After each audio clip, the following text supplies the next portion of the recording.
Heyo, Fincast86 and the Big Cheese with 3 minutes of genealogy wisdom. A picture is worth 1,000 words, and photographs from your family's ancestral photography collection can be a great boon to your genealogical research. Not only can you gain data about your family, but you can also add color and context and character to your genealogical research. Because remember, when you're doing genealogical research, you are preserving your family's legacy, and photographs are just as much a part of that as names and dates, vital statistics, things like that. First of all, get your mitts on these photographs. You're going to be talking to your relatives. You're going to be looking in your basement and attic to find those shoe boxes or photo albums that are full of old pictures. You may be looking for pictures that are 150 years old, or you may be looking for pictures, depending on where you are in your research, that are 20, 30 years old.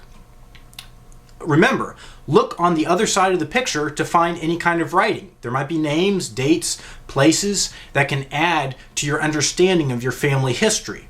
You may have pictures up on the wall in frames, in which case sometimes there's a little bit of difficulty with preserving. I'm going to get that in number 3 here. First of all, so once you have these pictures, you're going to want to interpret the pictures. Look at the people in the pictures, and if there's no writing, or if there is no writing, look at the pictures and try to get as much information out of them as possible. Study up on the different types of pictures. There's daguerreotypes that were from about the 1840s to the late 1850s. Around the time of the American Civil War, the 1860s, you start to have pictures that are easier to make, that are instantaneous. Before that, daguerreotypes, people had to sit around while the camera exposed the picture for like 15 minutes. But after that, photography became easier and became more widespread. However, until about 1900, you don't have snapshots really.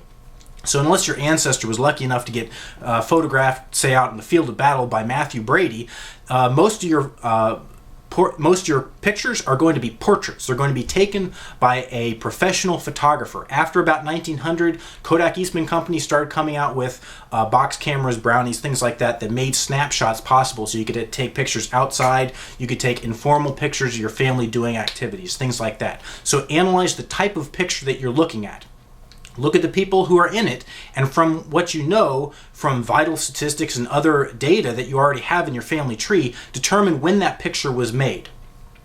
Also look at dress styles, hairstyles. If the guy has a beard, if the guy has a hat, you can look up all that stuff online and figure out when those things were in vogue. Dress styles and hairstyles particularly, some can make a photograph fairly easy to identify when and where it was, at least within a decade or within a half decade. Finally, preserve your photos and disseminate them. Preservation is all about storing them right. So you want to preserve them in 2 ways, physically and digitally. You want to take that picture.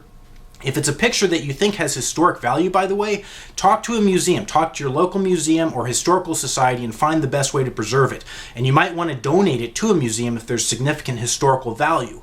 However, if there isn't, or if you want to keep it for yourself, then go online or go to a Michael's or some kind of a photographic store and find there can be plastic cases, you can get paper cases, paper envelopes that fit your photograph so there's not a whole lot of friction, something that is not going to deteriorate the picture. Also scan the picture into a TIFF file, a TIFF, which is not going to degrade the image, it's going to be a high quality image. And once you have those images, store them on CDs, store them on hard drive, give them out to your relatives, post them on Ancestry.com.